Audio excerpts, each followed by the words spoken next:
All right, buckle up, because this might be one of the most shocking and surreal political events we've ever seen in America. Imagine this, a packed college event, hundreds of students, cameras rolling, a high-profile speaker on stage delivering his usual fiery commentary. And then, bang. In an instant, the entire room goes from debating politics to watching chaos unfold right in front of their eyes. That's exactly what happened when Charlie Kirk, one of the most recognizable conservative voices in the country, was assassinated in broad daylight. The shot came from almost 200 yards away, a calculated sniper-style attack. And the craziest part? The shooter vanished. Still at large, no clear answers. Just shock, fear, and a nation asking, how could this even happen? In this video, we're breaking down the full story, from who Charlie Kirk was, to what happened on that stage in Utah, to the massive manhunt still underway. We'll talk about the political fallout, the online reactions, and the uncomfortable truth about where America is headed. This isn't just news, this feels like a turning point. And trust me, the deeper you dig, the crazier it gets. Before we get into the chaos of that day, let's talk about who Charlie Kirk was and why his assassination matters so much. Kirk was only 31 years old, but he'd already built a huge platform. He co-founded Turning Point USA back in 2012, when he was barely out of his teens. That group became the conservative student organization in America. If you were on a college campus in the last decade, you probably saw their tables, their events, or maybe even argued with them at some point. Beyond that, Kirk had a daily podcast, a massive social media following, and close ties to Donald Trump. He wasn't just some commentator, he was a key figure in mobilizing young conservatives and shaping talking points across the right. Whether you loved him or couldn't stand him, you couldn't ignore him. And that's what made his assassination not just tragic, but symbolic. It sent a message. Someone targeted him on purpose. So let's rewind to September 10th, 2025. Utah Valley University in Orem, Utah. It was supposed to be another stop on his American comeback tour. The setup was classic Kirk. A big tent, students lined up, banners behind him with slogans like, "The American Comeback," and "Prove Me Wrong." He started his talk the way he always did, pushing buttons, stirring debates, cracking jokes, challenging people. And then it happened. A loud crack echoed through the tent. Some people thought it was a firework, or maybe even a mic malfunction. But then Kirk collapsed. He'd been hit in the neck. Within seconds, the event spiraled into chaos. Students screamed, some dove under chairs, others sprinted for the exits. Videos show the raw panic, people crying, people frozen in shock, people not even sure what was going on. His security team rushed in immediately, trying to stop the bleeding and drag him out. And then they realized the shot didn't come from inside the tent. It came from outside, from distance, from a rooftop nearly 200 yards away. This wasn't random. This was a professional-style hit. As soon as Kirk went down, the entire campus went into lockdown. Sirens blared. Students were told to shelter in place. SWAT rolled in. The first wave of news reports said a suspect had been caught. People thought, okay, at least they've got the guy. But then, total curveball. Hours later, authorities admitted that the person in custody wasn't the shooter at all. He was released. So now the question was terrifying. If they didn't have the shooter, then where was he? Meanwhile, at Utah Valley Hospital, doctors were working desperately to save Kirk's life. For a few hours, there was hope. He was in surgery, he was in critical condition, but maybe he'd pull through. But by that evening, the news broke. Charlie Kirk had died from his injuries. Just like that, a 31-year-old activist, podcaster, and political figure was gone. The reactions came in fast. Donald Trump called Kirk a martyr for truth and freedom, and immediately blamed radical left-wing political violence. He even ordered flags at half-mast nationwide. His statement was emotional, fiery, and it lit up the internet instantly. But it wasn't just Trump. Leaders across the political spectrum condemned the attack. Joe Biden called it a tragic day for America and urged unity. Barack Obama spoke out. Even international leaders like the UK Prime Minister made statements. But here's the thing.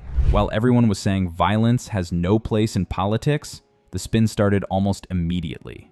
The right pointed fingers at the left. The left warned against conspiracy theories. Social media exploded with hot takes, memes, arguments, and of course, misinformation. Instead of pulling people together, it ripped the divide open even more. And that reaction might be the most dangerous part of all this. Let's dig into the investigation, because this is where things start to feel like a Netflix crime series. Police confirmed the shot came from about 200 yards away. That's a sniper distance. This wasn't some random student sneaking in a handgun. This was someone with planning, with skill, and with patience. Forensic teams scoured rooftops for shell casings. They tracked security footage, interviewed witnesses, pulled every camera angle they could find.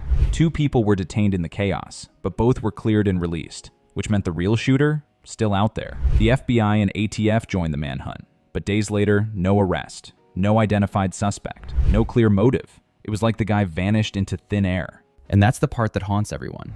How does someone pull off an assassination in broad daylight, in front of hundreds of witnesses, and disappear? Let's be real here. This wasn't just about Charlie Kirk. His assassination represents something much bigger, and honestly, scarier. For years, America has been building up tension, threats against politicians, violence at rallies, the Capitol riot, and now, a high-profile assassination in front of a student crowd. It's symbolic of where the country is, divided, angry, and at a point where some people think political violence is acceptable. And that should scare everyone. Because once you normalize violence against public figures, where does it stop? Let's talk about the internet, because wow, the reactions online were wild. On one side, you had people treating Kirk like a martyr, posting tributes, sharing his speeches, calling him a fallen soldier in the culture war. Turning Point USA basically turned their feeds into memorials. On the other side, you had critics being blunt, saying they didn't like him, didn't like his politics, and some even crossing the line into straight-up disrespect. That sparked even more arguments. And then there were the conspiracy theories, claims that it was an inside job, claims that the government knew, claims that it was staged. Classic internet chaos. But what stood out most was just how divided the reaction was. Even in death, Kirk became a symbol of America's culture war. So what's Kirk's legacy now? Before September 10th, he was a controversial figure. To his fans, he was a bold voice for conservatism, unafraid to say what others wouldn't. To his critics, he was polarizing, divisive, sometimes reckless with his words. But after his assassination, his name is cemented in history, not just as an activist or podcaster, but as the victim of one of the most shocking political assassinations in modern America. His death will shape conversations about political violence, free speech, and security for years to come. One of the biggest questions people immediately asked was, how is this even possible? How does someone set up a sniper shot on a university campus in broad daylight without being spotted? Security at events like these is always tight. Kirk traveled with his own team, plus campus security and local police, and yet, somehow, a shooter managed to get in position, fire a single shot, and vanish. That's got people asking whether there were lapses in planning. Did the university underestimate the risk? Was law enforcement spread too thin? Or was the shooter just that skilled and calculated? These questions don't just matter for this case. They set the tone for every political event moving forward. If Kirk wasn't safe, who is? Now let's talk about how the media covered this, because honestly, it was chaos. The first few hours were full of confusion. Some outlets said the shooter was caught, others reported multiple shots, some said Kirk was stable, others said he was gone. It was messy, and that's the danger of live breaking news. Facts get lost in the race to be first. But beyond the mistakes, there was also the framing. Conservative outlets leaned hard into the idea of political assassination and war on free speech. Liberal outlets were more cautious, focusing on the investigation and warning against conspiracy theories. The end result? People walked away with completely different takes depending on which channel they were watching. And that just added fuel to America's already divided media landscape. Finally, let's zoom out. What does this assassination mean for America's future? For one, it's a wake-up call about political violence. This wasn't an isolated bar fight or a random street shooting. This was a targeted attack on a political figure. That changes the game. Politicians and activists of all stripes are now rethinking their security. Universities and venues are reconsidering whether it's even safe to host events like this. And ordinary people? They're left wondering if showing up to a rally could put them in danger. On a bigger level, Kirk's assassination could push the US further into division.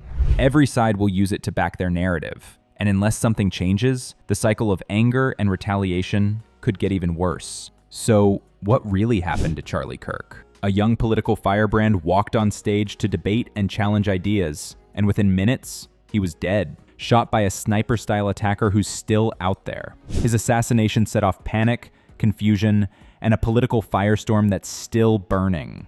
The truth behind Charlie Kirk's assassination is that it's not just about him. It's about America, about how divided we are, about how fragile democracy becomes when people stop using words and start using weapons.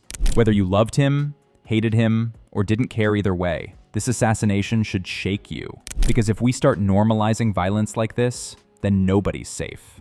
And that's the hard truth. Anyway, this concludes today's video. Be sure to subscribe to LoafTube for future celebrity videos, and turn on that post notification bell so you don't miss out on any future uploads. Until then, see you in the next one.